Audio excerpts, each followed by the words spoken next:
Julius and I were also a couple full of resentment. We hurled insults at each other and even resorted to physical violence. In the end, we threatened, "Whoever doesn't get a divorce is a dog." On the way to get a divorce, we used the most vicious words to curse each other. But when the oil tanker crashed towards us, he suddenly turned the steering wheel and let his side of the car take the impact. This allowed me to live for an extra 0.01 seconds. When I opened my eyes again, I found myself back in the summer at the end of my sophomore year of high school. Julius was holding a bouquet of flowers and asking me if I wanted to give it a try. The next second, he raised his eyes with a gloomy look on his face. The moment our eyes met, I knew that he had also come back in time. Hello, everyone. Welcome to my channel. Subscribe us to read wonderful novels every day. Now the story begins. I found a stack of portraits of Maggie in Julius's safe. Besides being heartbroken, I knew that he was doomed. Without giving him a chance to explain, I rushed up to him, gave him 2 slaps across the face, and scratched his face. At first, he just tried to dodge. Later, when he got really angry, he pushed me away. "What the hell are you doing? Are you crazy?" I grabbed the portraits and threw them in his face. "I'm crazy. You're the one who's crazy. Secretly drawing your sister-in-law. Aren't you disgusting?" Looking at the scattered sketches on the ground, Julius's eyes turned red. "Lillian, I've never met someone as despicable and vicious as you. You're just jealous of Maggie and have bad intentions. But you can never compare to her. Not even a tiny bit. Why wasn't it you who died back then?" I had heard these words too many times. But every time I heard them, it still made me lose my mind. I picked up a stool and rushed at him. Go to hell. That day, we ended up at the police station. The police officer asked me considerately if I had been a victim of domestic violence. I sneered. "Who are you looking down on? This is called a mutual fight. Do you understand what a mutual fight is?" Although my hair was in a mess and there were bruises on my face, but Julius was already bleeding from his head. I won this round completely. After coming out of the police station, we pointed at each other's noses. This divorce had to happen. Whoever didn't get divorced was a dog. Who could have imagined that we would die on the way to get a divorce? 1 second before the oil tanker crashed, I was still scolding him for being a pervert who lurked in the shadows and indulged in fantasies. Julius's face was as dark as the bottom of a pot, and he gritted his teeth. "I've always liked Maggie. It's been Maggie from the very beginning to the end. If you didn't look exactly like her, do you think I would have been with you? Lillian, you should take a good look at yourself. In what way can you compare to Maggie?" What I hated most in my life was always being compared to Maggie. Even after she died, I still had to live under her shadow. Why? My hand had already reached for Julius's hair. "Come on. Let's die together." The next second, a harsh sound rang out, and the oil tanker rushed towards us out of control. My mind went blank. I saw Julius turn pale. He suddenly turned the steering wheel and let his side of the car take the impact. I stared at him in a daze, looking at this man who had been entangled with me for 10 years. We could never get along well. Quarrels and fights had never stopped in these 10 years. Why didn't we separate? Someone had asked him, and someone had asked me. I remained silent. He smoked with his head down. Neither of us could say why. Just like that year, he held a bunch of withered flowers with a gloomy look on his face and asked me if I wanted to give it a try. How strange. Clearly, he had just rejected my confession a few days ago, saying that he didn't want to fall in love and only wanted to focus on his studies. Why did he change his mind a few days later?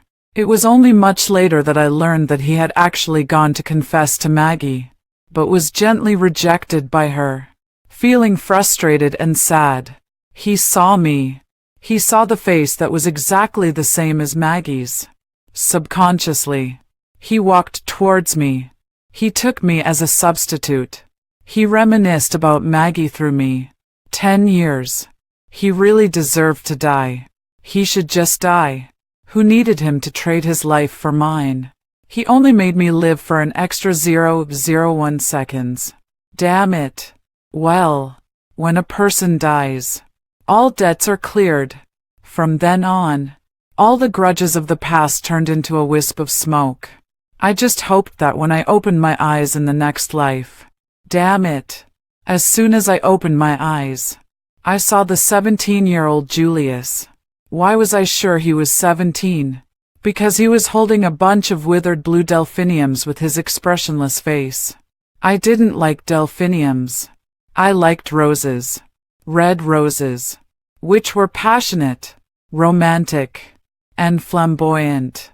Julius looked at me with disdain and said I was incredibly vulgar. He asked me if I knew the meaning of delphiniums. Don't you think their shape is like a group of light and graceful little swallows flying? It symbolizes freedom and being unrestrained. Don't you think it's wonderful? I didn't think so. I only knew that roses represented love. Lovers always gave roses to each other. But I had never received a single bouquet of roses until I was killed by the oil tanker.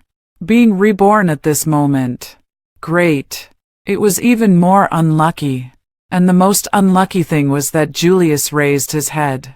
The moment our eyes met, we both saw the familiar look in each other's eyes. Ha! I knew almost without thinking that he had also come back. The summer of this year was especially hot. We were about to enter our senior year of high school. Some people were rushing around to attend tutoring classes, and some were having one-on-one lessons at home. Only I was idle every day. I went out before dawn and reluctantly went home at dinner time. Today was no exception.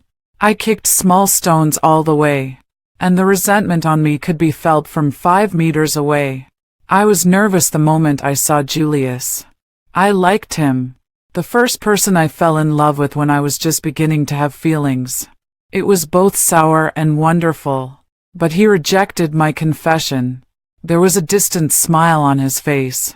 And he said that he only wanted to focus on his studies at this stage and didn't want to fall in love. I was ashamed, annoyed, and sad. I ran away holding back my tears and vowed never to like him again. But when he slowly walked towards me, I still couldn't help but stand there with my heart pounding. He said, "Do you want to give it a try?" Without thinking, I nodded repeatedly. This behavior of being a lovesick fool without any dignity, bottom line, or stance was the great shame of the rest of my life. Given a second chance, I sneered at him without hesitation and silently gave him the middle finger. Julius licked his back molar, stuffed the flowers into the trash can, and turned around and left. 10 minutes later, we met again in front of my house. Monica looked at Julius with full of alertness and suspicion. She stood by the door and stared at him. "Who are you looking for?" Julius was rarely at a loss. He even seemed a bit cautious and timid. "Auntie, I'm looking for Maggie. Can you let me see her? I have something to say to her." "What do you want with Maggie? Who are you?" Monica's aggressiveness had turned into a tangible force. Her eyes widened, and there was a fierce look in them. Julius seemed to be scared. He stammered and still wanted to say something. I clicked my tongue in annoyance. "I already told you I don't like you. Why are you still coming to my house? Do you think Maggie can help you just because you're looking for her? Don't you know that I hate her the most? Come with me." Facing Monica's suspicious gaze, I pulled Julius downstairs. Julius had a dark look on his face and shook me off. "I know you've come back too. I don't want to dwell on the grudges of the past anymore. If you think I've wronged you, then I apologize to you. But Lillian, you should understand that us being reborn at this time is a chance given to us by fate. I will definitely protect Maggie. No one can take her away from me.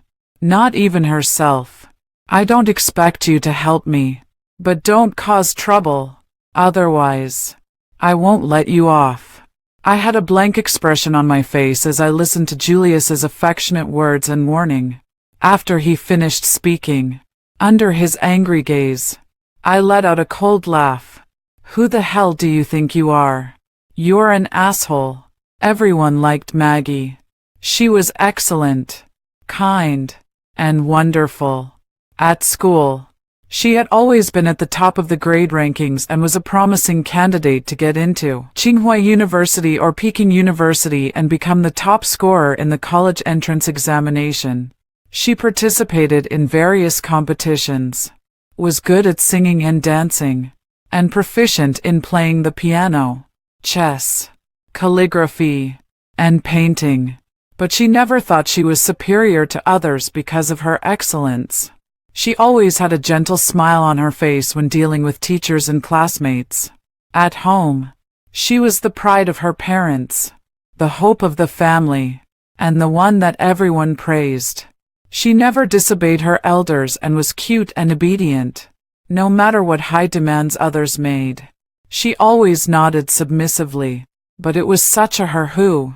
In the year after the college entrance examination, in the year when she became the top scorer in the college entrance examination, when her parents held a big banquet to entertain guests and received everyone's envy and jealousy, climbed to the top floor and jumped off, ending her own life. No one knew why she committed suicide, including me. But later, as I grew older and as my memories kept replaying, I caught a glimpse of the flaws beneath her perfection. After having a falling out with Julius, I slowly went home.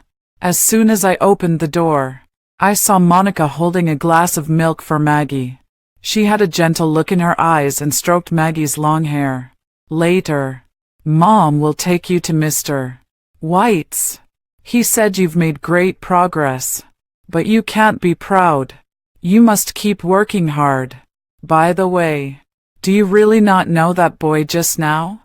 Give me your phone. Mom wants to check it.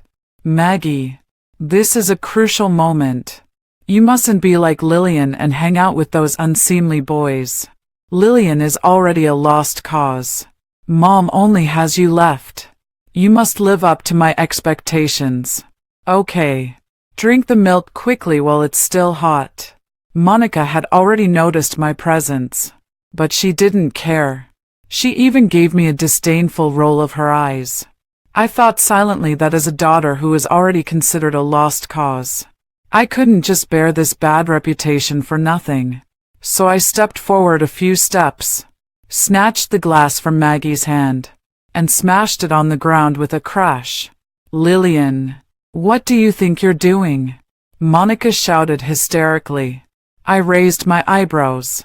If I can't have this milk in the future, then Maggie won't be able to have it either. Did I drink milk when I was very young? I couldn't remember.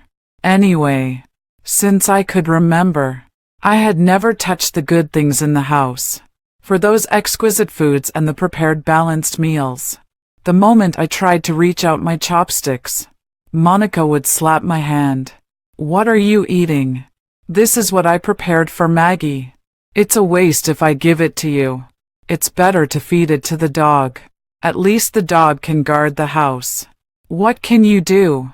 At first, I would cry and make a scene to get some, but all I got in return was a severe beating and nothing else. Monica always hit me very hard. She raised her hand high and brought it down heavily. With a loud slap, I was slapped and my face turned to the side. Half of my face and my head went numb. Lillian, are you rebelling? You still want to drink milk? Don't you think about it? Do you deserve it with your grades? Comparing yourself to Maggie. You should take a good look at yourself. Get out of here. You're not welcome in this house. As she spoke, she picked up the whip on the table and was about to hit me.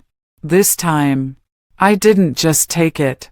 I turned and ran, pushing over tables, chairs, and vases as I ran. There were crashing sounds in the room. and the house became more and more in a mess. Monica chased after me, screaming, no matter how chaotic it was, no matter how noisy it was. Maggie just sat there obediently, watching quietly. She didn't help anyone or stop anyone. She even picked up the book on the table and started reading as if it had nothing to do with her. It wasn't until I snatched her phone. Finally, she looked up at me. There was a moment of confusion in her cold eyes, and then her expression froze. She stared at me stiffly as I rushed into her room with the phone and slammed the door shut. The first thing I wanted to do was lock the door, but I found that the lock core was broken and there was no such function. I could only press my back against the door hard. Outside the door, there were the sounds of Monica kicking the door and cursing. A twisted and satisfied smile appeared on my face. I took out the phone, opened it, and shouted with a sob, "Hello, police. My mom is going to beat me to death. Please come quickly and save me." Monica was taken away. After she continued to resist, scratched a police officer's neck, and threatened to beat me to death, she would face 24 hours of detention. The police officer looked at me with pity and asked if I needed help to contact other relatives. He euphemistically told me that there was only so much they could do. If I insisted on having Monica detained, I would face a more difficult situation when she got out. I nodded repeatedly and expressed my gratitude, but at the same time, I insisted that she must be detained. No matter what, at least I can have a good night's sleep. The police officer looked at me with even more pity. At the same time, he pointed at Maggie. "Is she your sister or your younger sister? Is she okay?" Compared to my pitiful appearance, Maggie, who had always had a blank expression and seemed isolated from the world, seemed to be more worrying. I gave a bitter smile, tapped my head, and said in a voice that Maggie could hear, "There's something wrong with her head. She's stupid." Maggie froze, and it seemed that she even gritted her teeth. Out of humanitarianism, the police contacted our father. The father, who was always away from home, worked hard to make money, and only came back during festivals and when Maggie achieved great results. He politely apologized to the police officer, saying that he would definitely come back in time and discipline his wife's behavior. But I knew that he wouldn't be back at least for the next 2 days. After seeing the police officer off, I yawned. Maggie looked at me with an inexplicable expression. I stretched lazily, then stepped into Maggie's bedroom and unceremoniously lay down on her bed. About 5 minutes passed, and I heard the sound of footsteps.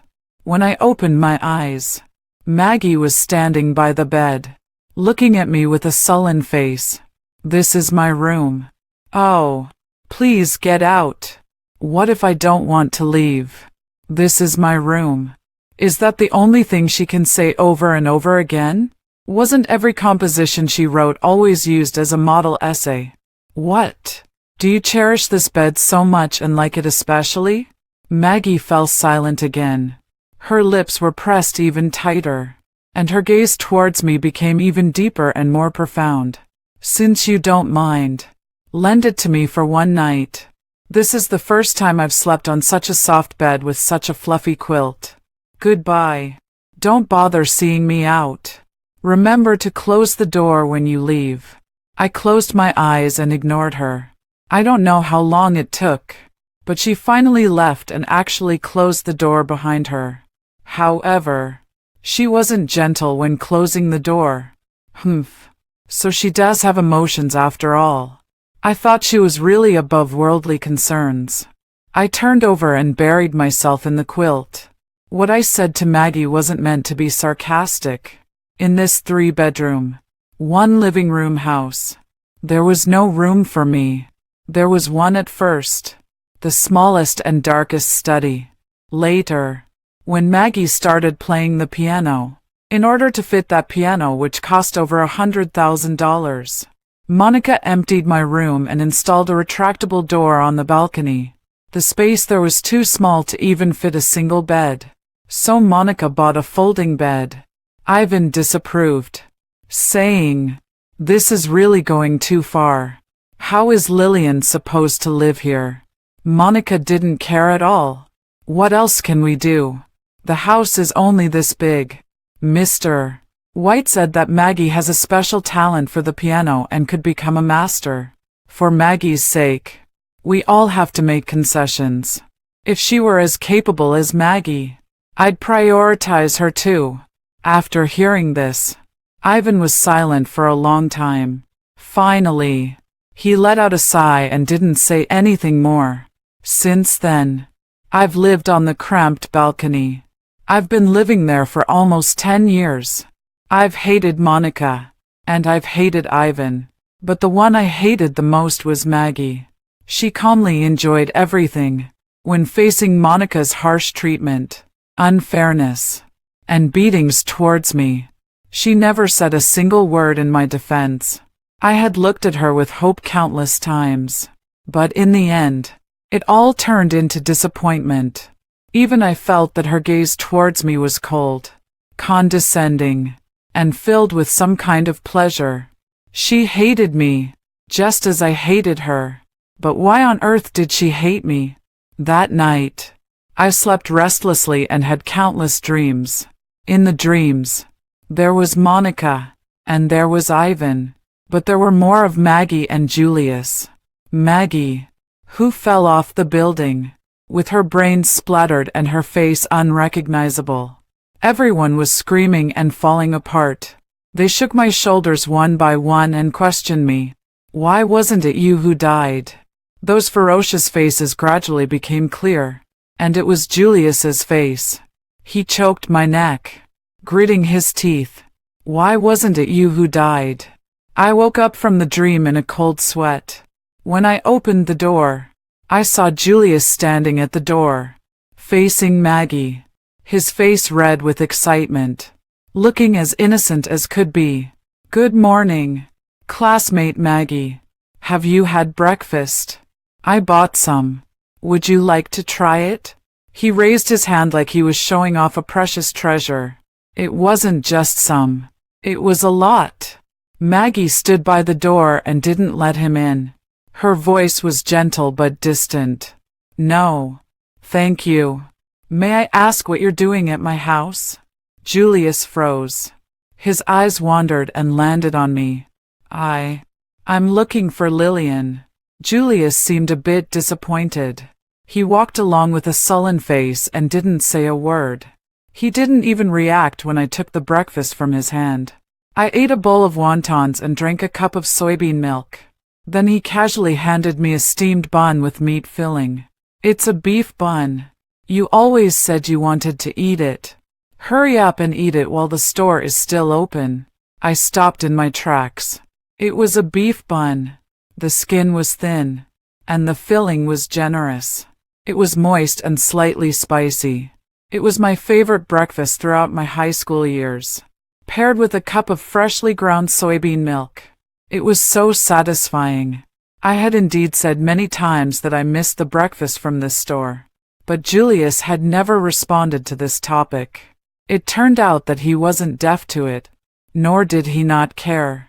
He just didn't want to pay attention to me. With these thoughts in mind, I kicked Julius in the back of his leg. Julius sucked in a breath of air. "Are you crazy? Acting like a lunatic again. You don't want to talk to me. I don't want to talk to you either. Goodbye. Never see you again." He shouted angrily at my back. 2 hours later, in a dessert shop, our eyes met. "Why are you here?" "Welcome." There was a look of confusion on his face, and I had a fake smile on mine. The name of this dessert shop was simply a dessert shop, and it was owned by Julius's cousin. At this moment, he was questioning his cousin. "You hired her. Do you even know the law? She's a minor." His cousin smiled. "If you don't tell, and I don't tell, who will know she's a minor?" Julius stared at me and then questioned me again. Why did you come here to look for a job? Do you think this silly woman is easy to deceive? Why do you want to find a job? Do you need money? I curled my lips and said word by word, "It's none of your business." Throughout the afternoon, I greeted customers and saw them off. Julius sat in the corner, looking like an angry pufferfish. After a long time, when I looked over again, he had fallen asleep with his head tilted back and his mouth open. His cousin nudged me with her elbow. "Does my little brother like you? Are you two having an affair?" I expressionlessly cleaned the table. "He likes my sister." "Ha! My twin sister who looks exactly like me." "Wow. The substitute literature. Is he really such a jerk?" "Hee hee. Wait for me. I'll go and beat him to death." The good news is, first, Julius was chased around and beaten by his sister, and he fled the dessert shop with his head in his hands. Second, I passed the probation period and got this part-time job. The salary was $10 per hour, and it would double during holidays. Paid monthly. When I came out of the dessert shop, Julius was still squatting in the corner. He stood up when he saw me. "If you have something to say, say it. Can't you speak nicely? If you don't, I'm leaving." "What did you say to my sister? Why did she hit me?" I rolled my eyes and didn't want to pay attention to him at all. But Julius grabbed me. "Lillian, have you always lived on the balcony? Why? Your family clearly has 3 bedrooms. Why do you have to live on the balcony?" Later, when you bought such a big house and customized a 3-meter wide bed, was it because of this? But why do you always go to sleep in the study when I'm not at home? And, was he never going to stop? I shook him off impatiently. "We have nothing to do with each other anymore. We have nothing to do with each other now. And we won't have anything to do with each other in the future either. Leave me alone. Stop prying into my business." What did it have to do with him? Yes. People always want what they lack. I bought such a big house and customized a 3-meter wide bed precisely because I had never had such things. But that big house and that big bed made me feel scared. It was so empty that it made my heart feel uneasy. Only when I nestled in the study filled with things and lay on the narrow sofa bed could I feel safe. How ironic and how pitiful. I thought that my grown-up self could make up for the lack of my youth. But it turned out that it was the poverty of my whole life. After coming out of the detention center, Monica immediately called the teachers of various tutoring classes and asked them to make up the classes that Maggie had missed. Then she rushed into the kitchen in a hurry to cook a nutritious meal for her precious daughter. At first, she glared at me angrily and wanted to hit me again.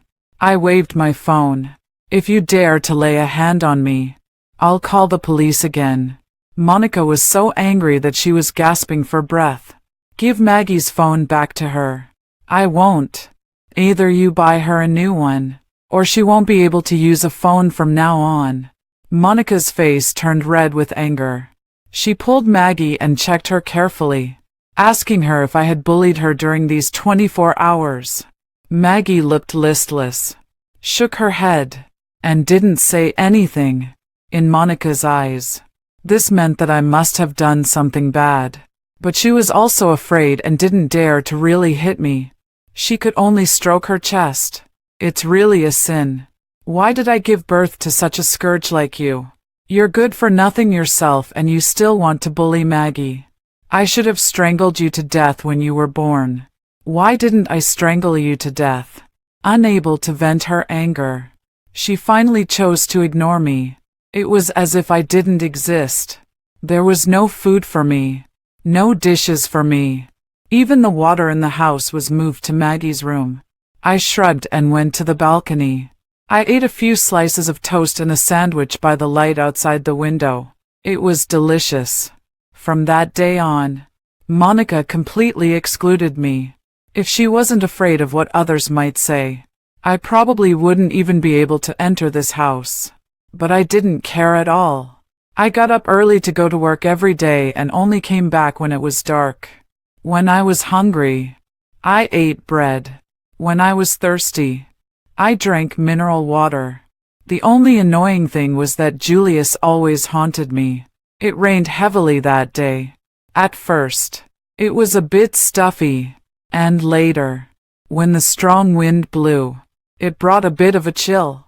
When I came out of the store, I shrank my neck and hesitated about how to get home. Julius handed me an umbrella. Here, take it. I just pretended not to see it and even moved aside. He clicked his tongue in annoyance. Why be so stubborn? Are you not planning to go home? Or do you want to run home in the rain? There was a look of gloom between his eyebrows. I raised my eyes and glared at him. What on earth do you want? Julius tightened his grip on the umbrella. I want to ask you a question. Why did Maggie jump off the building? Lillian, aren't you worried at all? She's your sister, connected to you by blood, born of the same mother. She jumped off the building, committed suicide, and died. Don't you want to change things and save her? You should stay by her side, protect her, and take care of her, instead of making money here. Julius's words were sonorous and passionate, so righteous, so affectionate. My original hostility gradually dissipated, and I even let out a soft laugh at him. He froze. He looked a bit confused, a bit puzzled, and seemed to want to say something but held back, and I didn't give him a chance to speak. I turned around and rushed into the rain. It was raining so heavily that it poured down on me. It made it impossible for me to open my eyes, and my clothes were soaked through in an instant. But I had no intention of stopping at all. I ran all the way home. My clothes were all stuck to my body, dripping with water. It was extremely uncomfortable. I knocked on the door, but no one answered. I knocked harder, but still, no one came to open the door. I let out a sigh of disappointment and sat down against the door, feeling a bit exhausted. I felt weak all over and was shivering. When I touched my forehead, it was a bit hot. Truly, misfortunes never come singly. I was probably running a fever. Monica wouldn't open the door for me. Maggie wouldn't care about me either. I didn't even have the right to have the key to this house. I thought I must be the most miserable and useless reborn person. Leaning against the door, I fell into a dazed sleep. I don't know how long it took, but the door suddenly opened. Facing the light in the corridor, I saw Maggie, standing there in a nightgown with her long hair loose. I pushed past her and entered the house. I couldn't help but let out a sneer. It's really a rare sight. You actually opened the door for me. I thought you couldn't wait for me to die outside. Maggie didn't say anything. She just closed the door, squatted down, and wiped the water stains on the floor with a towel. Unlike Monica's indifference, Maggie really didn't care, didn't show concern, and didn't matter. It was as if I were a stranger, or a transparent person. She couldn't see me, and she didn't want to see me. Then why did she ask me for help? Maggie, have you ever, even just once, wanted to stand up for me? In this family, you were doted on and got all the benefits, yet you never said a single word on my behalf. Are you especially proud? Stepping on me, watching me being mistreated and abused while you lived like a little princess. Are you really that happy? Do you hate me that much? Maggie still remained silent, but her hands stopped moving. I waited. Seconds ticked by. 1 second. 2 seconds, and minutes passed. 1 minute, 2 minutes. The light in my eyes slowly faded, and I moved my feet, about to turn around. Suddenly, Maggie stood up. The towel dropped to the floor. Her arms were so tense that they were shaking. She growled in a suppressed voice. Yes, I hate you. I hate you to death. Lillian, you're a complete failure. When did your memories start? At 6 years old? 8 years old? Or 10 years old? Mine started at 2 years old, when you were still building blocks and playing with dolls. I could already recite the entire 3-character classic. Mom was so happy that she called Dad and asked me to recite it for him. She told Dad to come back quickly, saying that she was going to take me to the hospital for an IQ test. 120 points. That was my test result. My intelligence level was relatively high and I was among the more outstanding part of the population. But that was all. But Mom wouldn't listen. She just thought she had given birth to a genius. A genius should be cultivated and educated in a certain way. She dreamed of a bright future. I said I wanted to eat candy. But she said no. A genius couldn't eat candy. But Dad still bought me 2. I ate the lychee-flavored one and left the strawberry-flavored one for you. That was the last lollipop I ever ate. Lillian, how could you live so carefree and unrestrained? I begged you. Stop going out to play. Study and read books with me. Keep me company. But you couldn't sit still or focus on studying. You're just a failure. You're a failure. At most, you'd be beaten, scolded, or abandoned by Mom. But I'm a genius. If I were to turn from a genius into a failure, I would die. She would kill me. A bolt of lightning split the dark night, illuminating Maggie with her eyes wide open in rage. Her eyes were bloodshot, filled with hesitation, helplessness, and fear. Then a thunderclap boomed in my ears. I couldn't help but shiver, and a biting chill spread from my fingertips throughout my body. What nonsense are you talking? Who would kill you? Monica. Maggie was staggering, and she raised her hand to wipe away her tears. You don't understand. You don't understand anything. Have you ever stayed in a room that couldn't be locked? At any time, someone would quietly stand behind you. She couldn't understand the content in the books, but she would suddenly speak up, saying that you were too close to the book, that your sitting posture was wrong, and that you couldn't be distracted. You didn't dare to relax for even a second. Those eyes were like a shadow, like a lingering curse. Have you ever been stared at while you were sleeping? When you opened your eyes, there would be someone standing right in front of your bed, wiping your sweat, covering you with a quilt, holding your hand, or just standing there quietly, watching you. You are my everything. I only have you. You have to work hard. You can't slack off or fall behind. You have to be the first, the best. My child should be the best. Only when you're the best will Dad come back and not abandon us. Otherwise, what would we do? I would have no choice but to drag you to death with me. It seemed that saying all these things had exhausted all of Maggie's strength. She leaned on the sofa, and it took her a long time to stand up again. Her voice returned to calm. Mom took sleeping pills and won't wake up tonight. You came in by yourself. It has nothing to do with me. She walked unsteadily, like a wandering soul, back to her room. I lost my strength and slumped down into a chair. There were some things I didn't want to ask anymore, including the words under the bedboard. Maggie's suicide was a mystery. She didn't leave a single word or a single sentence. Monica almost tore the whole house apart, trying to find the truth behind Maggie's suicide, until the bedboard was lifted up, and everyone froze in place. Those unevenly carved words were like a pair of big hands, choking everyone's throat. Save me. Save me. Save me. Lillian. Save me. Why did Maggie want someone to save her? Why was my name on it? Monica choked my neck and shouted hysterically. What did you do to Maggie? Did you harm her? Lillian, why don't you go and die? Why wasn't it you who died? I didn't understand either. Why Did Maggie want me to save her? Or was it because of me that she needed someone to save her? At that moment, Monica's hatred for me didn't affect me at all. I was plunged into deep confusion.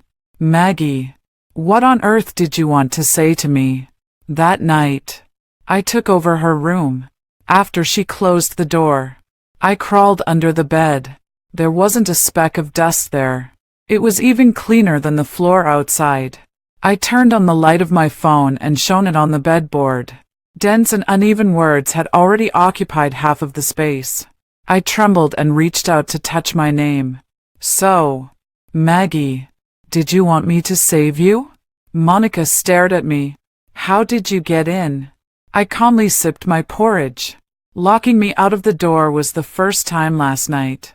And it will be the last time. Otherwise what? Monica sneered. This is my house. You can only come in when I allow you to. If I don't let you in. Lillian, what are you doing? She shrieked in surprise, wanting to step forward but afraid to. I grabbed Maggie's hair and picked up the scissors, pressing them against her scalp. She didn't move at all, except for a muffled groan of pain at the beginning. She didn't say a word. Monica was shaking all over, angry and anxious. Let go of Maggie. What on earth do you want to do? I raised my eyebrows. Don't move. Otherwise, I don't know if I'll cut her hair or her neck with this pair of scissors. Monica gasped. Lillian. Ah. With a snap, I cut off a large lock of Maggie's waist-length hair. Monica let out a cry of pain, as if I had cut her own flesh. This sound pleased me. Without any order or beauty, I waved the scissors, each cut full of viciousness. Strands of hair fell, scattered chaotically on the floor. Monica's cries echoed in my ears. At this moment, Maggie was in a sorry state. Her hair was uneven, of different lengths, and there were broken hairs everywhere, but she kept her eyes lowered all the time, as if all this had nothing to do with her. Finally, I threw down the scissors. The next second, Monica roared and rushed towards me, pushing me out. She tremblingly held Maggie's face in her hands, and her eyes were like those of someone whose precious treasure had been trampled on. She roared again and picked up a bench beside her. I turned and ran out, but just as I was near the door, a flying bench hit me on the back. I gasped in pain, but I didn't stop. I ran downstairs quickly with thumping steps. I bumped into Julius, who was coming upstairs. What's wrong with you? Why do you look so pale? Where are you hurt? What was that noise upstairs? Did you quarrel with your mom? Go away.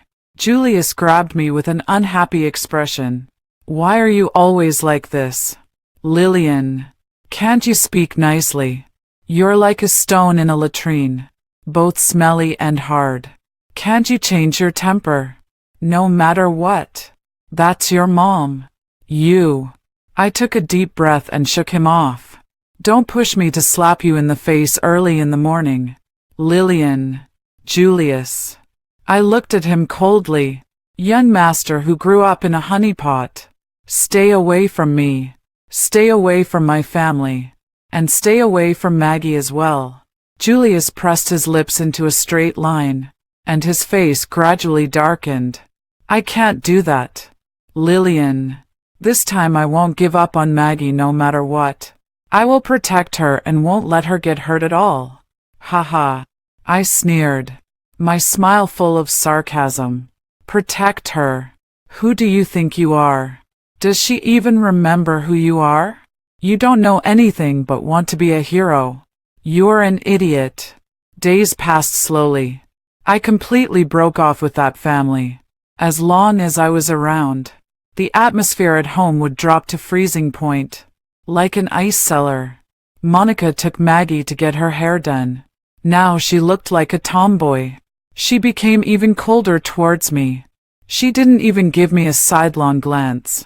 I still went out early and came back late every day, busy with things. The only annoying thing was Julius. After disappearing for 3 or 4 days, he started showing up at the dessert shop every day. He would stay there for a whole day. We didn't have any communication, but I knew that he often stared at me in a daze. Soon, more than half of the summer vacation passed, and I received my first salary in this life. At the same time, the day I had been waiting for arrived. Tomorrow, Maggie was going to participate in a citywide concert, which would be broadcast live. For such an important occasion, our busy father had to be present. Monica's nervousness was obvious. She stayed by Maggie's side, making her play the pieces she was going to perform over and over again, while telling her not to be nervous. She kept repeating, "You must perform well. Don't make any mistakes. There can't be any errors at all." In response, I let out a cold snort. Monica gave me a resentful look. In the morning, before dawn, Maggie was woken up by Monica and started playing the piano again. I irritably buried myself in the quilt and fell asleep again in a daze. When I woke up again, they were already gone. There were quite a lot of people in the dessert shop today. After a busy spell, my cousin winked at me. "Where's my silly brother? Why didn't he come today?" "I don't know. Maybe he's cultivating his taste." "What?" I smiled but didn't explain. When I got home in the evening, Monica was so happy that she was dancing with joy, repeatedly saying that Maggie was her pride. It seemed that the performance had been perfect, but there was no sign of Ivan. "Hey, where's my dear father?" Passing by the house 3 times without entering, Monica's face froze.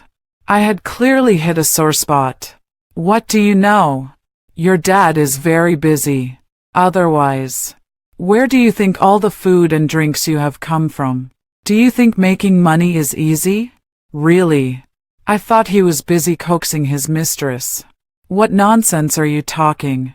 "Fine." I shrugged. "Just consider it as my nonsense." Monica blocked me with a dark face. "Do you know something?" I smiled an ambiguous smile, testing Monica's patience. When I saw that she was about to explode, I slowly opened my mouth. At the hotel, I saw him walking in with a woman in his arms. Monica was struck as if by lightning, and her face twisted like that of a devil. Grabbing the bag on the table, she rushed out without looking back. I hated Ivan even more than Monica. When I was a child, I relied on him. He wasn't as biased and mean as Monica. He always disapproved of Monica's behavior. Both the palm and the back of the hand are flesh. "How can you be like this?" So I told him all my sadness and grievances. I said, "If Mom and Dad get a divorce, I want to follow Dad." Ivan, both heartbroken and gratified, rubbed my head. But that night, when he quarreled with Monica, he blurted out, "Lillian hopes that we get a divorce and doesn't want to follow you.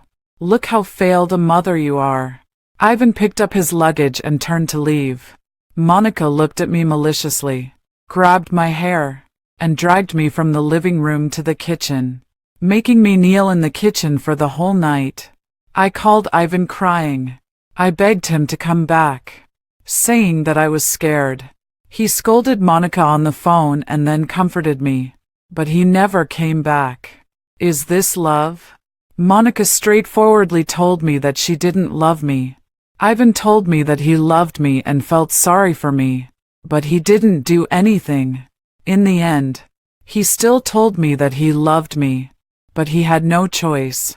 Maggie took off the wig on her head, slowly stood up, and prepared to go back to her bedroom. "Take off your makeup, change your clothes, and come with me." Maggie stopped in her tracks, but there was no further action. "I'll only wait for you for 10 minutes. Once the time is up, I'll leave." "Where are you taking me?" "I'm going to sell you." Maggie was stunned for a moment.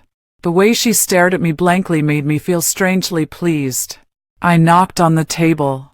Hurry up. Maggie trembled, turned around, and walked towards the bedroom. Her steps got faster and faster. When she was near the door, she even tripped over herself. 8.5 minutes later, Maggie came out of the bedroom. She was wearing the same old white dress, but there was a rare flush on her face, and she was a bit out of breath. She must have been really in a hurry. I raised my chin and walked out the door first. Maggie followed me closely. No matter when I turned around, she was always about a meter away from me. The first stop I took her to, a dessert shop. My cousin opened her eyes wide. You really do look exactly the same, but it's so easy to tell you two apart. Your sister is quiet and you're lively. I smiled. We're different people after all, so of course it's easy to recognize us. I took a piece of cake and a cup of coffee and placed them in front of Maggie. This is the most popular matcha cake in the store. And a cappuccino. Give them a try. Maggie blinked her eyes and obediently picked up the spoon. I work part-time here. I'm here every day when I'm not at home. The boss is very nice, and my colleagues are also very kind. But there's a lot to learn. This cappuccino, it took me half a day to learn how to make it. Latte art is a bit difficult. You should be able to learn it in an hour. Recently, I've also been learning how to make cakes from the master. It's quite interesting. Maggie listened quietly as she took small bites of the cake. I took the cake away when she had eaten half of it. Save some room for your stomach. We'll have something else later. Is there anything you want to eat? Maggie thought for a moment. Street food stalls. So I took her to the university town. There was a whole street of street food stalls.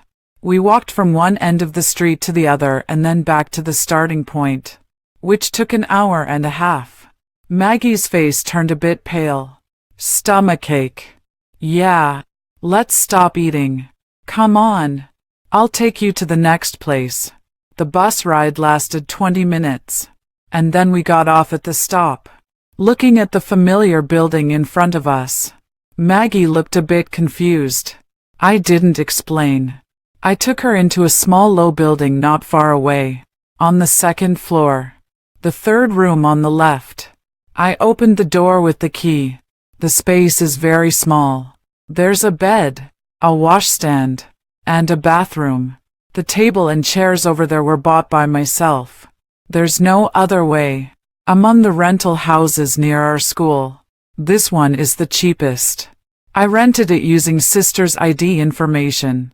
She paid for a year in advance, and I pay her monthly. As I spoke, I put the key into Maggie's hand. This door can be locked from the inside. This is the only key. If someone knocks on the door, you can choose to open it or not. Do you want to stay here for one night? Maggie clenched the key in her hand tightly, and her fingertips turned white. After a minute passed, I didn't wait for her answer any longer and walked out of this rental house.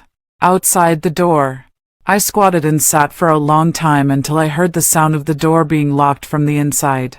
The corners of my mouth lifted slightly, almost imperceptibly, and I slowly got up and went downstairs. Monica was never an easy person to get along with. She was stubborn, with a strong desire for control. Anything that got out of her control would drive her crazy. Among them, Ivan was the one who could most easily ignite her emotions. Ivan didn't answer her calls. Ivan didn't take her out. Ivan didn't come home. Do you know how busy I am? Do you know how difficult it is to support a family? Then I'll take care of the children. And you go make money. Monica was just a paper tiger. She would throw tantrums and be unreasonable. But in front of Ivan, she kept backing down. As long as he came home. As long as they didn't get a divorce. Was it possible that Monica really didn't know that Ivan had something going on outside? Impossible. She was just turning a blind eye and deceiving herself. Now that I had exposed it, Monica was definitely going to go crazy. She rushed into the hotel and hit the mistress. Ivan was furious and kicked Monica out. But what he didn't expect was that someone reported the hotel for being involved in prostitution. Not only did the police come, but also reporters who followed. This scene was completely recorded by the cameras. Those who should go to the hospital went to the hospital, and those who should go to the police station went to the police station. It was another wonderful night. The next day, when I stood in front of Maggie, her expression changed from confusion to shock, then to understanding, and finally turned pale. Lillian, what do you want to do? In the reflection of the window, I had short hair just like hers.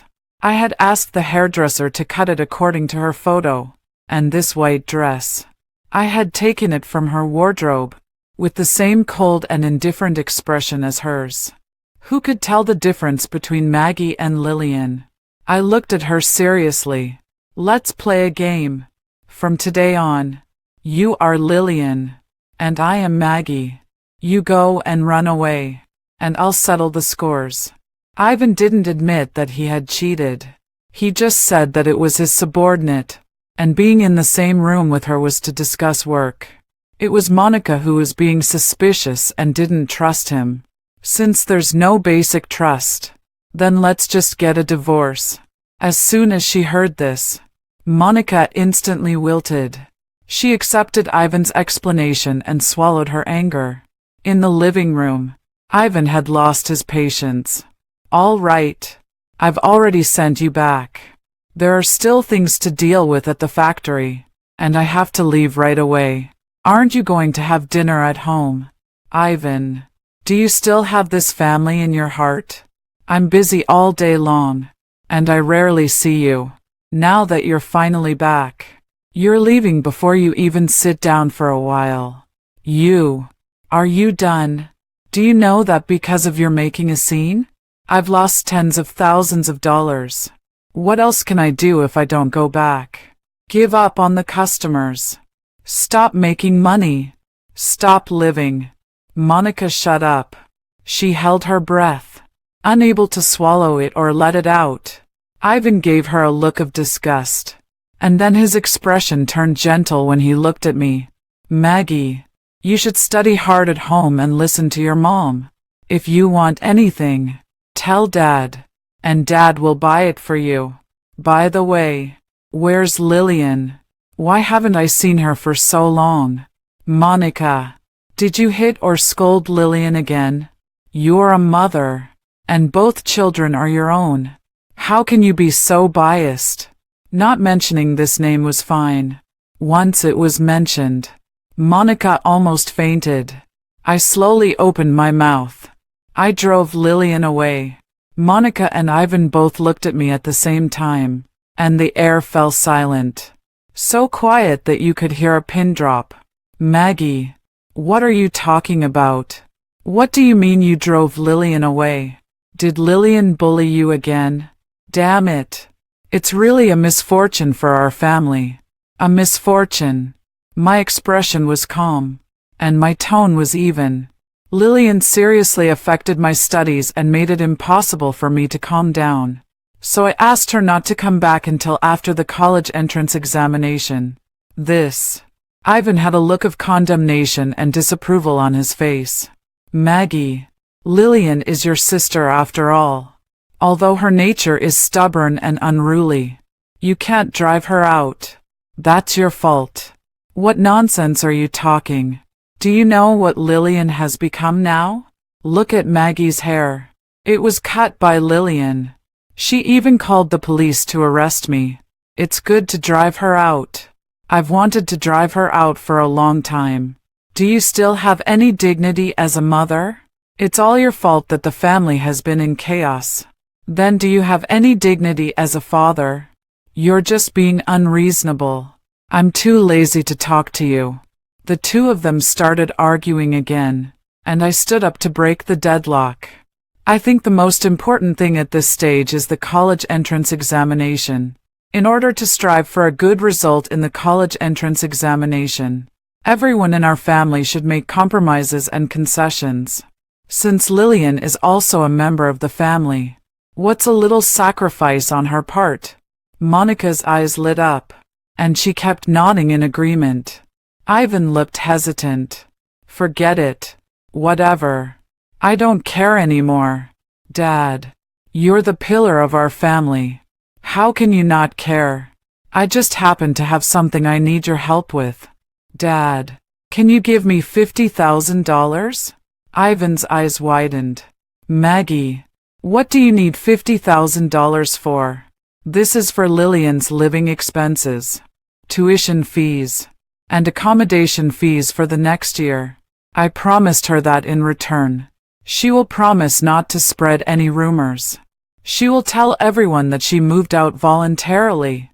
$50,000 wasn't a lot, but it was enough for a student to live comfortably for a year and even have some left over to support themselves in university. $50,000 wasn't a little either, even though Ivan could casually take out that amount of money to buy a bag for someone else. He was reluctant to give it to this family. We're all family. Why are we even talking about money? Lillian is really going too far. Monica also thought it was too much. Why should we give it to her? Just give her whatever amount she asks for. Is she rebelling? I didn't interrupt and let them vent. Finally, I said lightly, I'm sure there will be media interviews when I become the top scorer in the college entrance examination. I really hope there won't be any gossip at that time. For a moment, they were both silent. Ivan gave the $50,000 reluctantly, and Monica felt so sad as if a piece of her flesh had been bitten off. When I took the money to Maggie, she was standing behind the counter wearing a wig and my clothes. Julius was right beside her, slowly operating the coffee machine and looking at her after finishing each step. When Maggie nodded obediently, Julius curved the corners of his mouth and smiled contentedly. I stared at this scene for a long time. Then I turned around and left without hesitation. Julius caught up with me when I reached the bus stop. Lillian. He was out of breath. I knew it wasn't you at the first glance. Maggie's suicide is related to your parents, isn't it? Is this the solution you came up with? To replace her? Lillian. What do you want to do? Julius. I tidied up his messy hair caused by running, just like I did in my last life. Julius froze, and there were emotions in his eyes that I couldn't understand. Lillian, don't do anything reckless. I chuckled. Are you afraid that I'll commit suicide? Do you think I'm the kind of person who would commit suicide? Julius shook his head. You wouldn't. Even if you were going to commit suicide, you would find someone to die with you. Well, he really knew me quite well. So, stay out of my business. If you really want to do something, just help Maggie find and fill in the gaps in her knowledge like you did today. That's enough. Julius, you can't be anyone's savior. Only she can save herself. When I got home, Monica had already cooked dinner. It was the same old stewed beef, scrambled eggs, green vegetables, rice, and a glass of milk. Maggie, drink the milk first while it's still hot. I picked up the milk and poured it all into the sink in front of Monica. Maggie, what are you doing? I won't drink the milk anymore in the future. Why? Do you know that this is for you to supplement your nutrition? I've never even had a sip. I've been saving it for you. How could you pour it out? Don't you really know that I'm lactose intolerant? I had also asked Maggie this question. She was silent for a long time, then nodded and said she knew. When she was very young, she didn't drink milk frequently. Monica would give her a glass of milk only once in a while. When she started vomiting and having diarrhea, Monica would excitedly call Ivan. She said Maggie was sick and asked him to come back quickly. If Maggie refused to drink it, she would stare at Maggie and say, "Don't you want Dad to come back and see you?" Monica's face looked a bit unpleasant. What lactose intolerance? Why didn't I know about it? Maggie, don't listen to other people's nonsense. They're just trying to make money by tricking you into buying some health products. Mom is doing this for your own good. You've been drinking it for so many years, and there's never been a problem. Mom wouldn't harm you, would she? I took a step back and looked at her disappointedly. I've studied so hard and have no other demands on you. I just hope you can do a good job in supporting me. Is it really that difficult for you to provide a reasonable diet and a healthy combination of foods? It's such a simple thing. Forget it. I still think it's better for Dad to hire a nanny for me. Monica looked at me in disbelief. Who have I been working so hard for? You want to hire a nanny? Maggie, do you have any conscience? I looked at her with a puzzled expression. But you really didn't do a good job. Can't I even point out when you've done something wrong? Mom, you have to admit your mistakes. Only when you admit your mistakes can you correct them. Monica lost her temper. When she lost her rationality and raised her hand to slap me, I tripped her. I looked down at her expressionlessly. Mom, you really look like a shrew like this. At 3 a.m., the alarm clock woke me up. I took a knife from the kitchen and entered Monica's bedroom. After being angered by me, her face turned red. She went into the bedroom and didn't come out again, not even having dinner. I walked to her bedside. The knife collided with the cabinet, making a dull sound, but it was clearly audible in the quiet night. Monica moved and slowly woke up. Our eyes met. The next second, a scream full of fragmentation, collapse, and fear rang out. Mom, don't be afraid. It's me, Maggie. What do you want to do? What are you doing standing by my bed with a knife? Monica hugged the quilt and shrank towards the corner, her voice so sharp that it cracked. I sighed and sat down by her bedside. Mom, is this the knife you usually use to cook for me? I waved the knife. It's so heavy. It must be very tiring to cut vegetables with it, right? Although you didn't do a very good job. There's no denying that you put in a lot of effort. Mom, as long as you don't affect my studies and future, you will always be my dearest mom. All right. Go to sleep. I'll watch over you. Monica looked on the verge of a breakdown. She forced herself to suppress her fear and sent me back. But she didn't know that tonight was just the beginning. The next day, when she found out that I had ordered food from a restaurant downstairs and asked them to deliver it up, she exploded again. She threw all the food on the floor in front of the waiter and then smashed everything on the table while screaming. I didn't say a word and had a blank expression on my face. I just looked at her coldly and with disgust. Monica's movements gradually became smaller. Slowly, she hesitated, and even a look of embarrassment flashed across her face. I clicked my tongue and raised my foot to walk out. Where are you going? Monica grabbed me. I looked at her calmly. Mom, I still have a heavy load of schoolwork in the afternoon. I need to replenish my nutrition. Fear and fright mostly stem from the lack of a sense of strength. When I was a child, I was afraid of Monica because I couldn't resist her. She could slap me flying with one slap. She could drag me around easily. And when she pressed me to the ground, I didn't even have the strength to struggle. Later, I hated Monica. I hated her for being biased, treating me unfairly, and ignoring me. But I'm not afraid of her anymore. I can dodge her slaps. And if I can't dodge, I can run. Even when I grab her arm, she can't break free. My sister has always eaten poorly since she was a child. Mostly leftovers. But she's in better health than me. Not only is she stronger, but she also gets sick less often. And I, who grew up with good food and clothing, pant after walking just a few steps. Mr. White is a very gentle and attentive person. When he saw that I was breathing rapidly, he asked me if I wasn't feeling well. So I told him these things with a bitter smile. You don't know. Actually, I'm lactose intolerant. But my mom insists that milk is good and forces me to drink it, to keep me in shape. She never lets me eat my fill. So bland that they have no taste at all. Beef is good. Eggs are good. And green vegetables are good. So I can only ever eat these 3 dishes.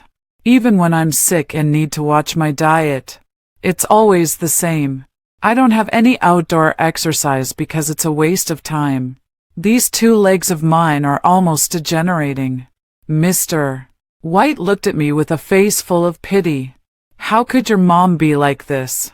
Whether something is good or not depends entirely on whether it's suitable. Everyone's constitution is different. Doesn't she understand that? I looked at Mr. White gratefully. Out of the corner of my eye, I caught a glimpse of the slightly open door crack. Monica must have come because my music score was left in her bag. So I sighed and said, Mr. White, it would be great if you were my mom. My mom should be like you, gentle, knowledgeable, and respectful of others. You tell me, how can an adult who can't even control her own emotions be qualified to have children and raise the next generation? Monica was in a daze all the way. As soon as she went upstairs, she saw Julius pacing at the door, holding a box of pastries in his hand. What are you doing here? Lillian doesn't live here anymore. You don't have to come here again in the future. Julius scratched his head, looking a bit embarrassed. Auntie. Actually, I like classmate Maggie. I made these pastries myself and wanted to let classmate Maggie try them. Monica was stunned, and her gaze towards me was filled with disappointment and a bit of secret joy. Maggie, what's going on? Is it as he said? Do you know that you're in a crucial period of preparing for the college entrance examination? How could you do such a thing? You really disappoint me. I said, oh, and walked past her to open the door, and at the same time took the box of pastries from Julius's hand. Thank you. Monica snatched the box of pastries and threw them on the ground. Are you having a puppy love at such a young age? Your father and I work so hard to make money and send you to school so that you can study, not to fall in love. Maggie, you really let me down.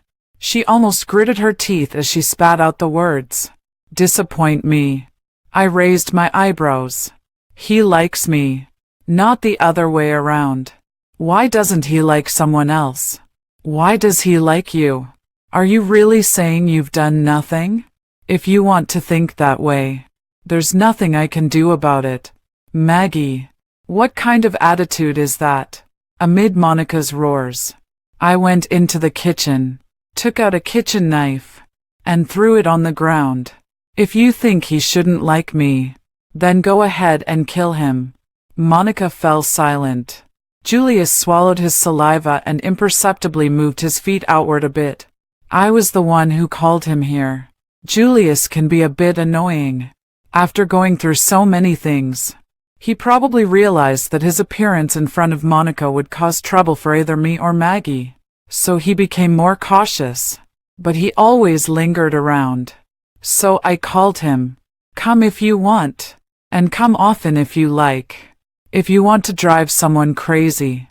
You can't always use a single element, when every single thing around her can make her explode. She's not far from a breakdown. That night, I appeared in front of Monica's bed again, staring straight at her. This time, I didn't even need to make a sound. In less than half a minute, she shot up from the bed.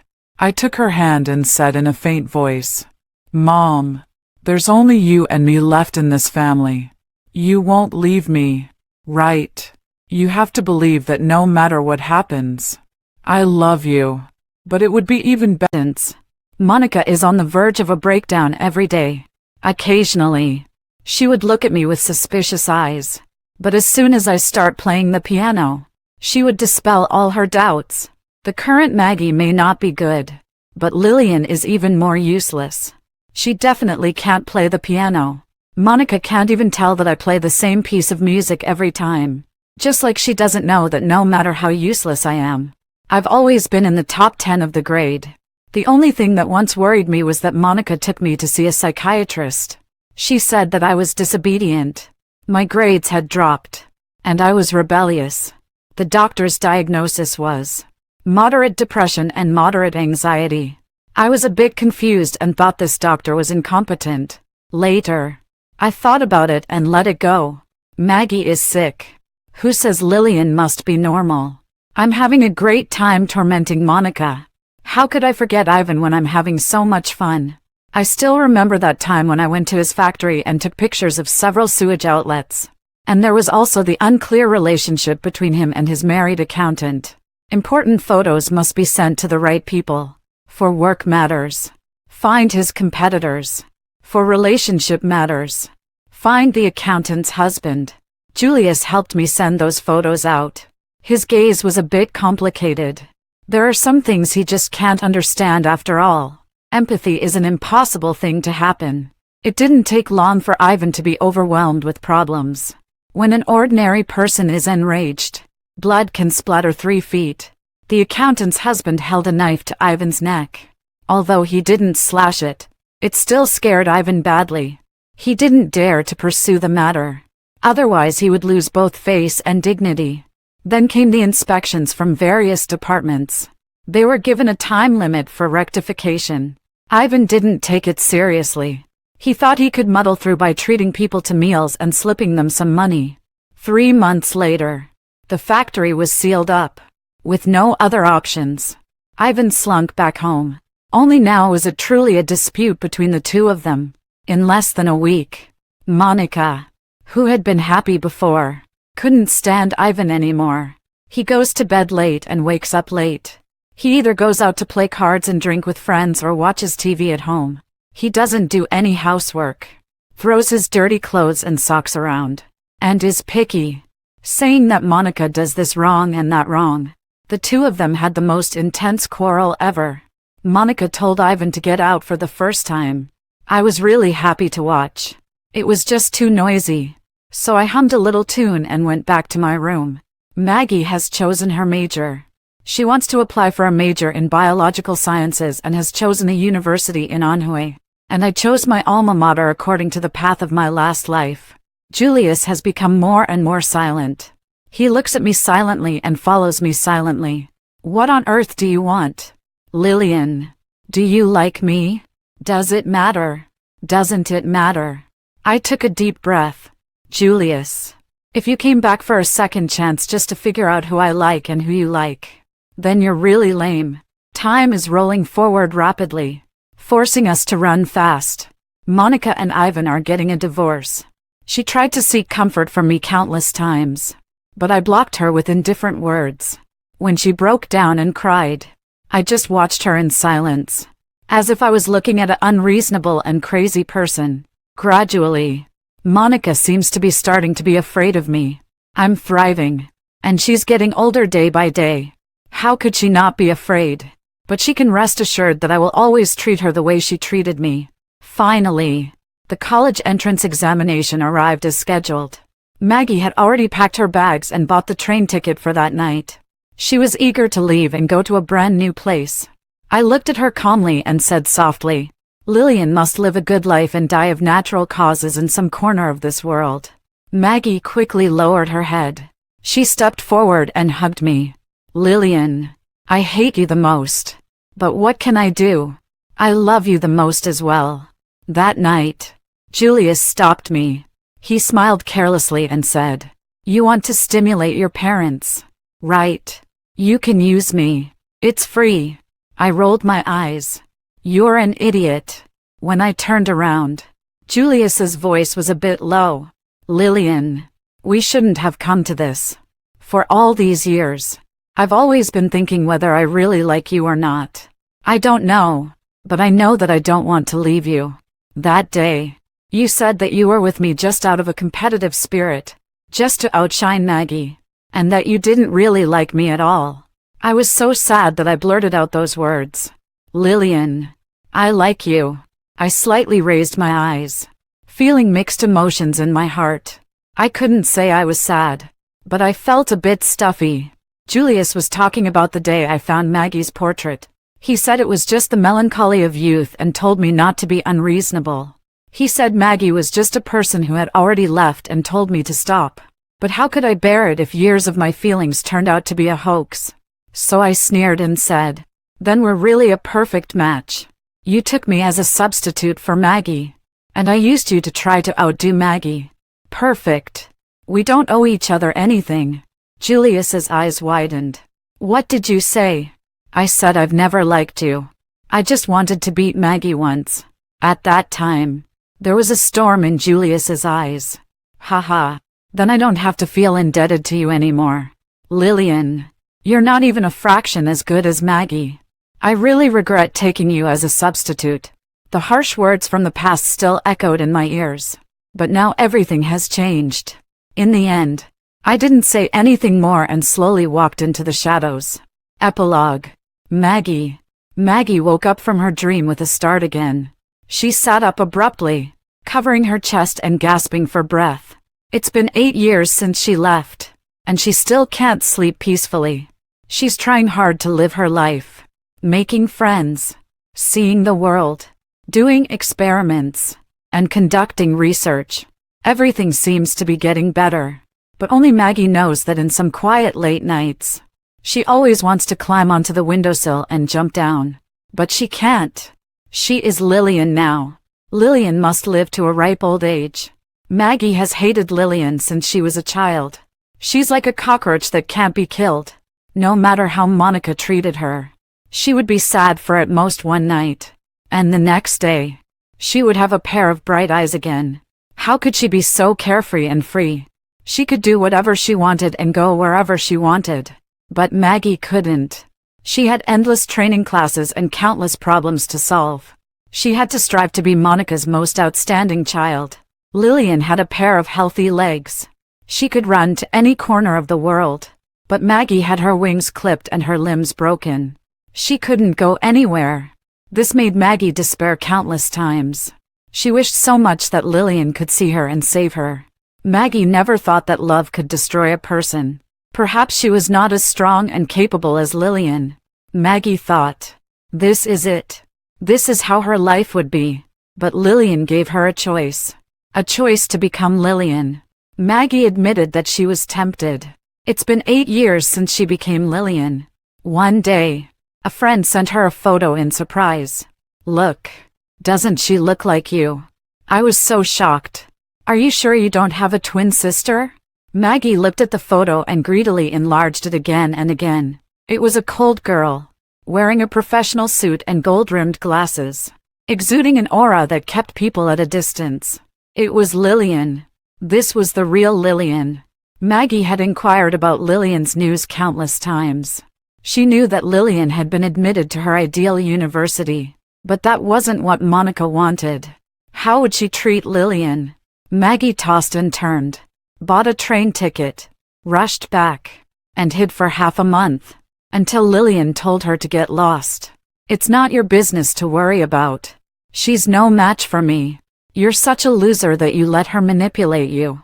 Maggie thought that she was indeed a loser. Why didn't the problems that almost drove her to death have any impact on Lillian? Maggie had always known that Lillian was excellent. She had to work so hard to stay at the top of the grade. But Lillian could easily break into the top 10 of the grade. The sheet music that she had to practice repeatedly to memorize. Lillian could transcribe it after just one listen. Maggie was extremely scared. If there had to be a loser in this family, she hoped it would be Lillian. Lillian, I've never seen anyone as despicable and vicious as you. It seemed that it was actually quite good. Maggie suddenly missed Lillian so much. She took out her phone and dialed the number that she had memorized by heart. The phone was quickly answered. Who is this? Maggie gripped the phone tightly, so tightly that her whole hand was shaking. She couldn't say a word, and her breathing just became more and more rapid. After a long time, Lillian spoke. I'm busy. If you're not afraid anymore, come back. Swish. Maggie's tears streamed down her face. She let out a and and her tone was full of lightness. She thought that she was going home. The end.